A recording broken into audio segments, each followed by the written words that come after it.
दोस्तों 2024 में सावन का महीना कब है और कितने सोमवार पड़ेंगे?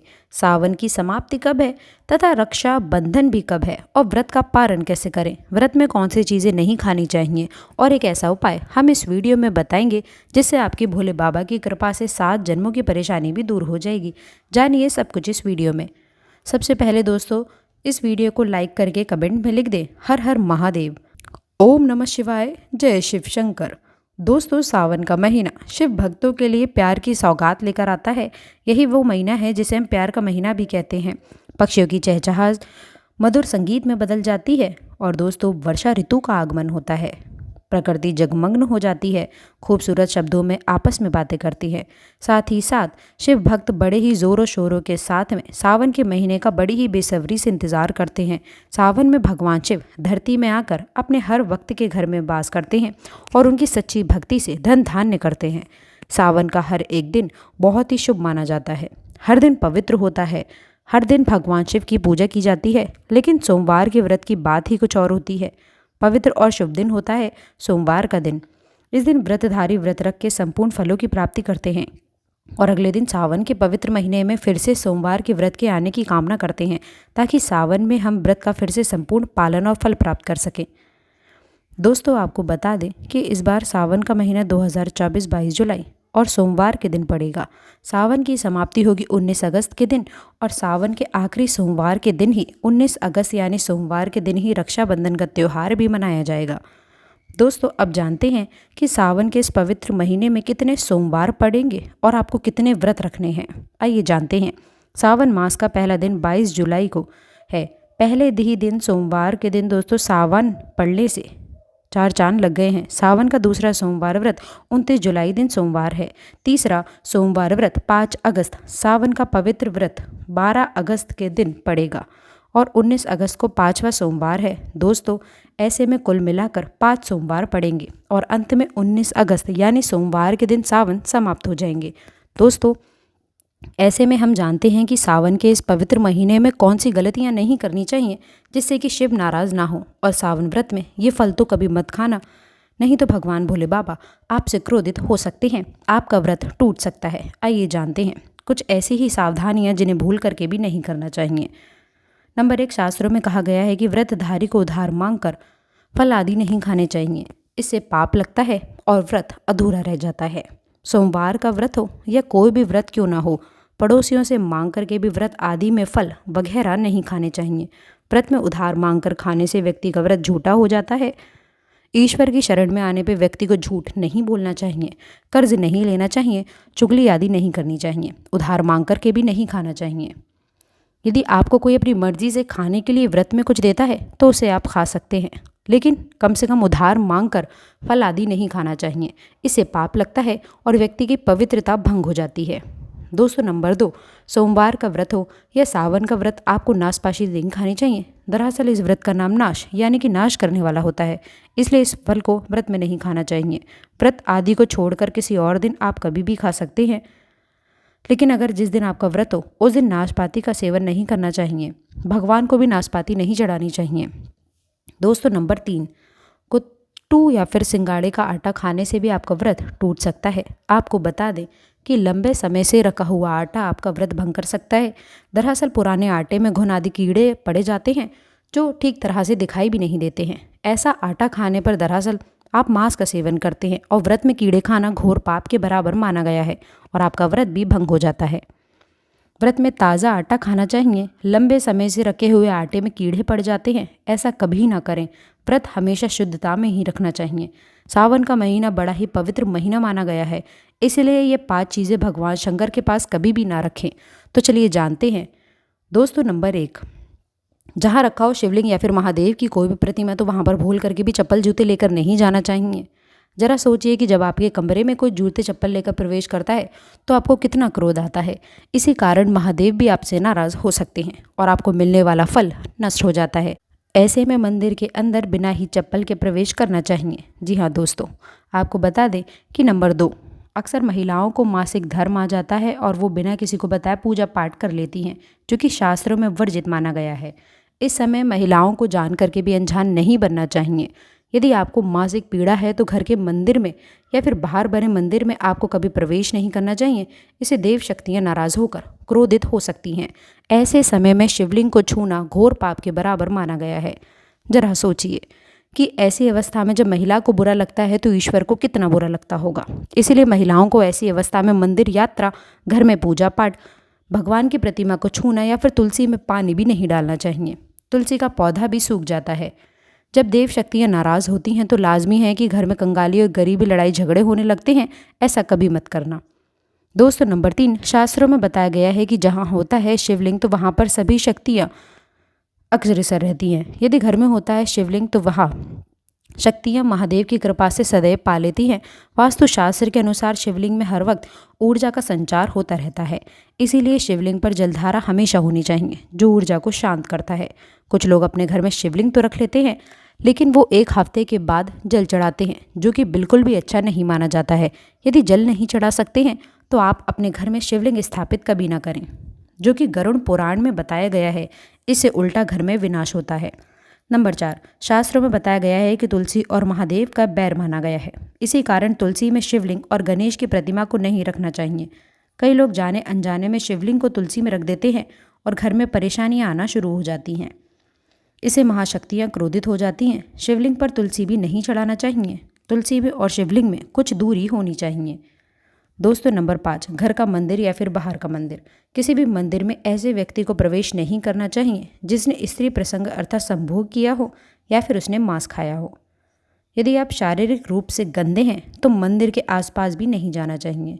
घर के बने मंदिर में कोई भी कपड़ा आदि डाल देना चाहिए। ज़रा आप भी सोचिए कि क्या आप मांस खाकर स्त्री के साथ शारीरिक संबंध बनाकर भगवान के पास जाएंगे और क्या वे आपसे प्रसन्न होंगे? बिल्कुल भी नहीं। वे आपसे क्रोधित हो सकते हैं और आपसे नाराज भी हो जाएंगे। शास्त्रों में इसे घोर पाप माना गया है। इससे व्यक्ति नर्क में जाता है।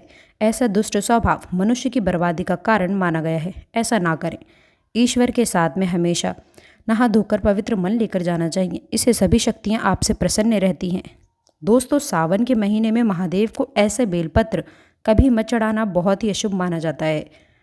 दोस्तों, पौराणिक मान्यताओं के अनुसार बेलपत्र चढ़ाने से शिव जी का मस्तिष्क शीतल रहता है। बेलपत्र से भगवान शिव की पूजा करने से दरिद्रता दूर होती है और व्यक्ति सौभाग्यशाली होता है। इससे हनुमान जी भी प्रसन्न होते हैं क्योंकि वह शिव के ही अवतार हैं और इस बात को शायद ही कोई जानता हो। दोस्तों, पहले आप ये जानें कि बेलपत्र का उपयोग और इसके लाभ कैसे मिलते हैं। दोस्तों, नंबर 1, तीनों लोगों में जितने तीर्थ स्थल प्रसन्न हैं, जितने ही तीर्थ स्थल हैं, वे सारे के सारे मूल भाग में स्थित माने जाते हैं। इस बात को शायद ही कोई जानता हो। दोस्तों, नंबर 2, यदि बेल का वृक्ष घर के पूर्व दिशा में लगा हो तो दोस्तों घर में धन धान्य की कोई भी कमी नहीं रहती है, परिजन खुशहाल रहते हैं। दोस्तों, नंबर 3, जो व्यक्ति बेल के वृक्ष के मूल भाग की गंध, पुष्प आदि से पूजा अर्चना करता है उसे मृत्यु के पश्चात शिवलोक की प्राप्ति होती है। दोस्तों, अब जानते हैं कि बेलपत्र से जुड़ी हुई कुछ खास बातें। चतुर्थी, अष्टमी, नवमी, चतुर्दशी और अमावस्या तिथि को, संक्रांति के समय और सोमवार को बेलपत्र नहीं तोड़ना चाहिए। पूजा से 1 दिन पूर्व ही बेलपत्र तोड़ कर रख लें। दोस्तों, आपको बता दें कि बेलपत्र कभी अशुद्ध नहीं होते हैं।